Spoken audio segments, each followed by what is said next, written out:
Hey everyone, my name is Brent Florica, also known as the King's Librarian, and this is Sketchbook B. In today's episode, I will be going through my creative method for producing my books in the King's Library series. Now, I've already gone through the full publishing process for book 1 and have done all of my stuff for book 2 so far with the manuscript creation as well as all of the artwork. So I've gone through this process twice fully.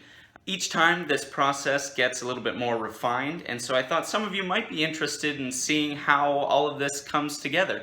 I know I did mention in the first episode that this is not a tutorial channel, and while I do stand by that, I will be sharing some things that I've learned along the way and things that are just part of my method. So consider them only as suggestions and not as instruction. I'm not telling anybody this is how you should or shouldn't do it. It's just simply my method. So take any advice I may give for what it's worth as simply a suggestion.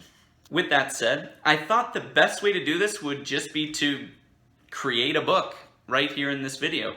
So join me as we create what's going to become book 3 in the King's Library series, from concept through to being publish ready. The first step is to find an idea that makes sense. A story has to have a clear point or goal or moral to it. If your vision is not clear and concise, then your story will reflect that and end up vague and disjointed. For this story, I'm going to be focusing on the topics of forgiveness and mercy found in Matthew chapter 18 in the parable of the unmerciful servant.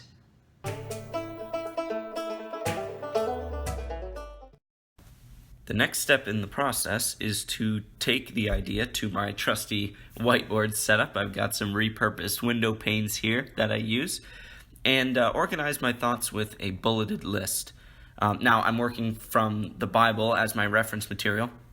So what I do is I jot down the key points from whatever story I'm doing to lay out visually what the important aspects are. And this isn't me refining the wording to be for the King's Library audience at this point. It's simply getting the key points down. And even if I don't have reference material to go off of, if I'm working on an original story or something, just because I'm a visual person, having it laid out in front of me helps me see the story, the flow of the story better, and decide what needs to move around or be cut out, etc. So I still go through this process, whether it's from reference material or something that I'm coming up with from scratch.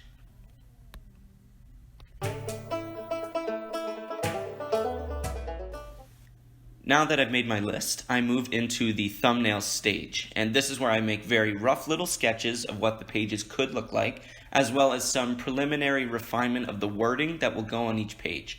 I have a cast of characters created by my daughter that I pull from in this series, so I start to make some decisions about who's going to play what role, but everything is very rough. The key for me at this stage, and really at every stage, is to keep my workflow fluid and not get bogged down with excessive detail or anything that's really going to get me stuck.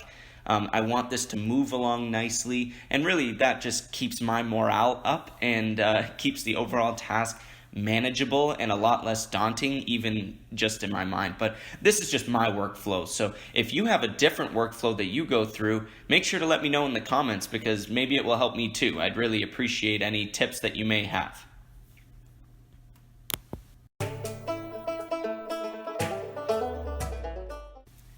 At last, I can begin my favorite part of the process, which is the artwork. This part is going to look different than if I was doing a comic book or something, but since this series has very simple art, I tend to color right onto my finished inks, so I keep my rough sketches on a separate page instead of using like a blue pencil or something with inks right on top. I suppose the obvious note here as well is that I'm working traditionally, as that is my preferred method. At this step, I'm choosing final characters and refining the artwork to where I will want it in the finished product. It's a very fun stage for me, where I can just mess around with different ideas or character placement And there's no pressure yet if any errors are made, and I do make lots of errors as I go through this, but during this stage I'm also refining the manuscript and getting it ready to send off to my trusted reviewer to catch any errors that I might have missed. Hope you're enjoying this process, and if so, please leave a like. It only takes a half second for you, but it goes a long way for me.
This is the part where things really start coming together.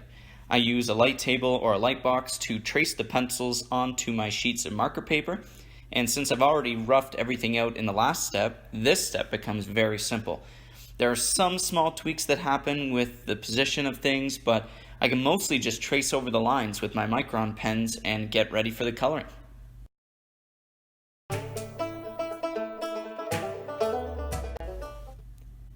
This is definitely my favorite part of the whole process, where I get out my Copic markers and start laying down the vibrant colors of the King's Library series.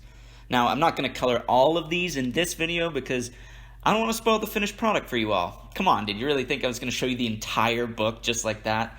But don't worry, you can subscribe to my mailing list at brentflorica.com to join the Stoof Troop and get all the details about this series and any other projects I do in the future as they become available.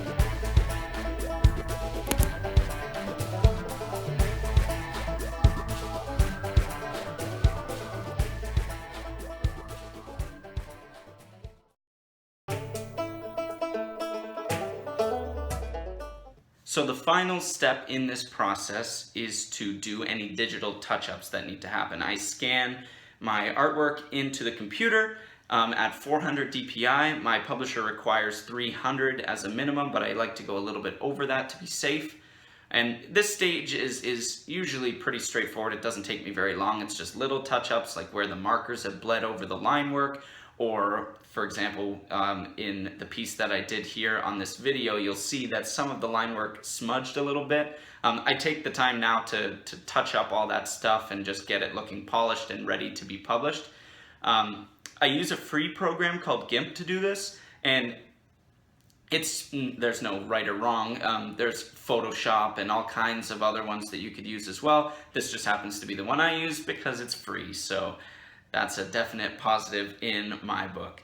At this point, I have the manuscript all ready to go. It's polished up, it's been reviewed, I've looked at it multiple times by this point, refining it and getting the wording right.